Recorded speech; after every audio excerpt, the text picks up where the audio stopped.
Yeah. Hesitating as in. You always see the motherfuckers late.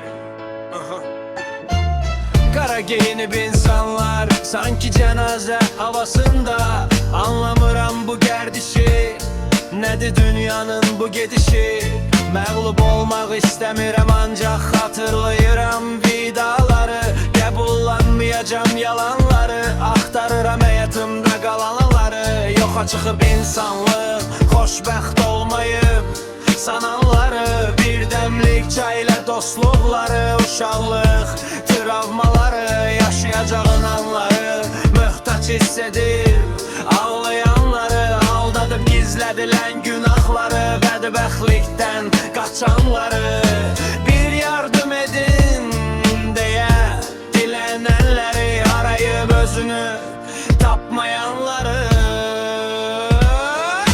Bu səssizlik kimsəni incitməyəcək, ölü insanların vicdanını dindirməyəcək. Bu səssizlik kimsəni incitməyəcək, ölü insanların vicdanını dindirməyəcək. Qəlb ilə ortaq olanları, ölmüş insanlarda yaşayanları, bitmiş münasibətlərlə savaşanları, etiraf etmədiyi gerçəyin ağrıları, həyatının keçmiş parçaları, ehtiyacı olan antidepresanları, qorxularıyla çiynindəki ağırlıqları. Bu səssizlik kimsəni incitməyəcək, ölü insanların vicdanını dindirməyəcək. Bu səssizlik kimsəni incitməyəcək, ölü insanların vicdanını dindirməyəcək. Yeah.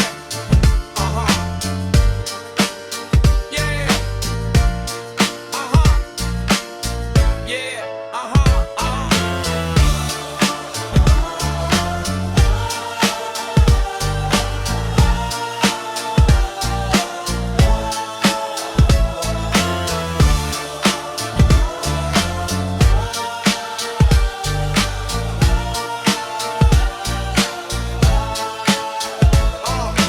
Bu səssizlik kimsəni incitməyəcək, ölü insanlar